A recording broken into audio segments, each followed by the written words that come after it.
নমস্কার, আমি মিঠুর ঘরকন্যায় সবাইকে স্বাগত। সবাইকে সুপ্রভাত জানিয়ে বুধবারের ব্লগটা নিয়ে দেখো চলে আসলাম। এই দুদিন ব্লগ দিতে পারিনি, এবার ব্লগ না দিলে না নোটিফিকেশান চলে আসে। আমার ঘরে একটু লোকজন ছিল, আর এ দেখো ঠাকুরের জায়গাটাও ঠিক মতন এখনও গুছিয়ে উঠতে পারিনি।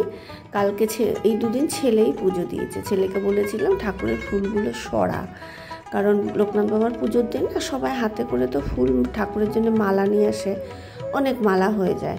তাই এই ফুলগুলোকে ওর বাবাকে বললাম যে একটু সরিয়ে দাও, না হলে না ঠাকুরের গায়ে দাগ পড়ে যায়। আর এই পুজোর দিন যে খাওয়া দাওয়ার ব্যবস্থা ছিল, ক্যাটারারের কাছ থেকে বাসন নেওয়া ছিল, সেগুলো দেখো আমি কিছুটা জল ধোয়া করে রেখেছিলাম। আর ওই ক্যাটারারের যে ছেলেটি আর কি দিতে এসেছিলো, ওকে বলেছিলাম যে তুমি একটু লোক দিও, ধুয়ে দেবে, আমি পয়সা দিয়ে দেবো। এবার ও না একটু কাজে ব্যস্ত ছিল, লোক পাঠায়নি, এখনও বাসনগুলো রয়ে গেছে। এবার ভাগ্যিস শুধু নিরামিষ বলে এখনও গন্ধটা ছাড়েনি, নাহলে এখনও গন্ধ ছেড়ে দিত আমিষ হলে।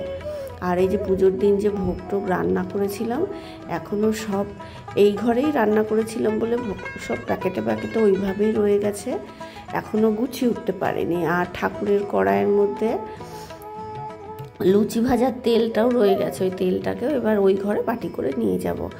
আর এখানে 3টে বিছানা চাদর আছে, যেগুলো এই ঘরে পেতে সবাইকে বসতে দিয়েছিলাম। আর সামনের ঘরটাতে 3টে টেবিল এনেছিলাম আর চেয়ার ছিল। আর মাঝের ঘরটাতে চেয়ার টেবিল করিনি, কারণ না চেয়ার টেবিল বেশি ধরেও না, নিচে বসে বরঞ্চ অনেক লোক খেয়েছিল। আর তারপরে আমি বাসনগুলোকে বারান্দায় বের করে রাখলাম, কারণ ছেলেটা ফোন করেছিল, বললো দিদি আমি আসছি, ধুয়ে বাসনগুলো নিয়ে যাব। তাই এটার মধ্যে খিচুড়ি ছিল, খিচুড়ি, লাবড়া, লম্বা লম্বা বেগুন ভাজা, ফ্রায়েড রাইস ছিল, ছানার ডালনা ছিল, চাটনি পাঁপড়, মিষ্টি। এবার ওটাই বলছি যে যেহেতু নিরামিষ বলে না গন্ধ ছাড়েনি, এটা অন্য কিছু আমিষ হলে গন্ধে ভরে যেত। এরপর দেখো সকালবেলা জলখাবার করলাম চাউমিন, বাচ্চারা খেলো চাউমিন, আর আমরা বড়রা খেলাম পান্তা ভাত আর ডালের বড়া দিয়ে। তারপরে আমি একটু ট্রেনে তুলে দিতে এসেছি কল্যাণী স্টেশনে, বাচ্চা নিয়ে একা পারবে না তো। তারপর ট্রেন ঢুকলে ওদেরকে ট্রেনে তুলে দিলাম। ট্রেনটা একটু ভিড়ই ছিল, একটু চিন্তা হচ্ছিল যে দুটো বাচ্চা নিয়ে পারবে কি না। তা পৌঁছে ফোন করেছিল, বললো যে ভালোভাবে নেমে গেছে, না হলে না দুটো বাচ্চা নিয়ে নামার সমস্যায়। তারপর দেখো সকাল থেকে কিন্তু আমার অতটা গরম লাগছিল না, এই সময়টা মনে হচ্ছিল যেন প্রচণ্ড গরম লাগছে। কল্যাণী স্টেশন থেকে যখন বেরোচ্ছিলাম, তার আগে আমি অতটা গরমটা বুঝতে পারিনি। তারপর স্টেশন দিয়ে যেতে যেতে দেখলাম এক জায়গায় তালশাঁস বিক্রি হচ্ছে, আর তালশাঁস তো এখন শেষের মুখে। প্রথমে আমি দেখেই বললাম 20 টাকায় 4টে, বললো, আমি 50 টাকার দাও। হঠাৎ কি জানি সন্দেহ হলো, আমি দাদা নরম হবে তো? উনি যে তোলা ছিল যে তালশাঁসগুলো, একটা আমাকে দিয়ে দেখালেন, বললেন আপনি হাত দিয়ে দেখুন। ও বাবা, গিয়ে দেখি শক্ত হয়ে গেছে। তা আমি ওই 20 টাকারই 4টে নিলাম, নরম না, ওই শক্ত তালশাঁস না খেতে পারি না, পেট ব্যথা করে। তা আমি যেহেতু দাঁড়িয়েছিলাম, আমি ঠিক আছে 4টেই দেন। এরপর অটো স্ট্যান্ডে এসে একটা অটো ছাড়বে করছিল, একটাই সিট ছিল অটোর ওই সামনে। আর সত্যি কথা বলতে আমি না এরকম অটোর সামনে বসতে পারি না, সামনে 3জন নেয়, ড্রাইভার থাকে, ডান দিকে একজন, বাঁ দিকে 2জন, মানে ওই গাড়ির ড্রাইভার, তার উপরে হুমড়ি খেয়ে কোন বেটা ছেলে পুরুষ মানুষ বসবে।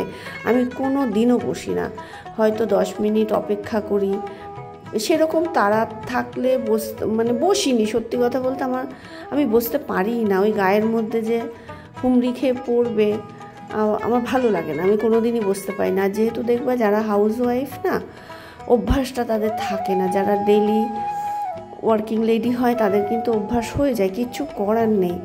ওইভাবেই সামনে একটা অটো ছেড়ে দিলে আবার 15-20 মিনিট বাদে তাদের বাস ট্রেন ধরার একটা সমস্যা থাকে। আর আমাদের তো সেইগুলো বালাই নেই বলে না, আমাদের ওই জিনিসটা অভ্যাসটা নেই বলে পারিও না। এরপর অনেকক্ষণ বসে তারপর অটো করে বাড়ি এসে দেখো সকালবেলায় তো চাউ করেছিলাম, আর আমার ছেলে না চাউয়ের মধ্যে ডিম ভাজা দিলে খেতে চায় না বেশ কিছুদিন ধরে, ওই জন্য ডিম সেদ্ধ করেছিলাম, যে ওরা ডিম সেদ্ধ খাবে আর 5টা ডিম ঝোল করব। এবার ওরা না খেলো না, আর ওই 8টা ডিম সেদ্ধ করেছিলাম, তা ভাবলাম পুরোটাই তাহলে কী আর করবো, ঝোল করে নিই।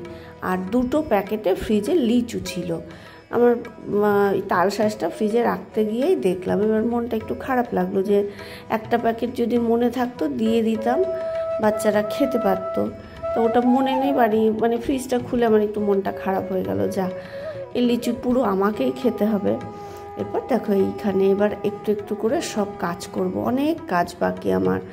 কাচাকাচি, এরপর হবে কাচাকাচি। বালিশের কভারগুলো, কুশন কভারগুলো সব খুলে নিলাম।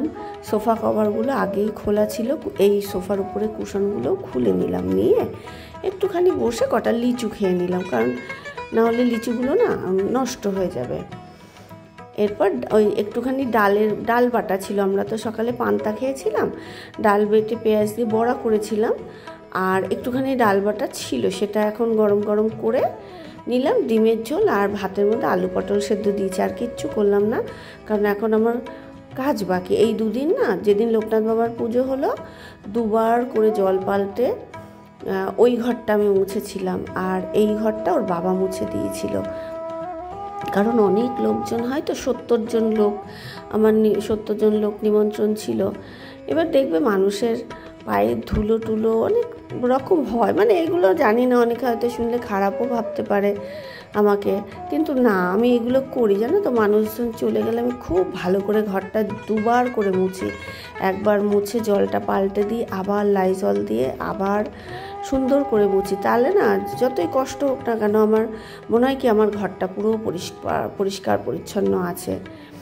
তারপরে যেহেতু 2 দিন না আর মুছতে পারিনি, একটু লোকজন ছিল বলে, আজকে খুব ভালো করে জল পাল্টে ঘরটাকে মুছে নিচ্ছে। আর চাদরগুলো এখনও আমি কাচতে পারিনি, আজকেও কাচবো না, ওইভাবেই থাক। আর এই চাদরগুলোকে একটুখানি গরম জলে সার্ফ দিয়ে আগে ভেজাবো, কারণ ওখানে বসে খেয়েছে তো, হয়তো একটু এঁঠোকাটাও পড়েছে, পায়ের ধুলো আছে, ওই জন্য গরম জলে অনেকক্ষণ ভিজিয়ে রাখবো, তারপর মেশিনে দেবো। এরপর সোফার কভারগুলো আগেই তুলে রেখেছিলাম, কারণ যে ক্ষুদে সদস্যরা ছিল তারা আবার খেতে খেতে সোফার উপরে উঠে নাচানাচি করে, যা বাচ্চারা যা করে, সব বাচ্চাই এরকম করে। তা ওই জন্যে কুশন ওই জন্যেই আমি আরও সব খুলে কাছাকাছি করছি, কারণ আমরা একটু এঁঠোকাটা মানি তো। আর বাচ্চারা দেখো খেতে খেতে সোফায় উঠবে, খাটে উঠবে, এটা সব বাচ্চাই করে।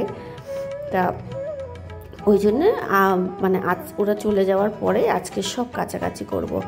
এরপর ওই ঘরটাকে ভালো করে জল পাল্টে 2বার মুছে, এবার এই ঘরটাকেও ভালো করে মুছে বাইরেটাকে ধুয়েছি, খানিকটা ধুয়েছি, আবার একবার বাইরেটাকে ধুয়ে দেবো। এই বাড়িতে পুজো টুজো হলে লোকজন আসলে কি হয় বলো তো, একটু আগেও খাটনি হয়, পুজো টুজোর পরেও একটু খাটনি হয়, কিন্তু খুব ভালো লাগে জানো তো, আমার এগুলো খুব ভালো লাগে, একটু লোকজন আসবে, ভালোবাসি আমি এগুলো। তারপর চান টান করে ডিমের ঝোল, পটল সেদ্ধ আর বড়া ভাজা দিয়ে ভাত খেয়ে নিলাম। তাহলে আজকের মতো ভিডিওটা এখানেই শেষ করছি। কেমন লাগলো প্লিজ একটু কমেন্ট করে জানিও, ভালো লাগলে ভিডিওটা লাইক করে আমার চ্যানেলটা সাবস্ক্রাইব করে দিও। সবাই খুব ভালো থেকো, সুস্থ থেকো, টাটা।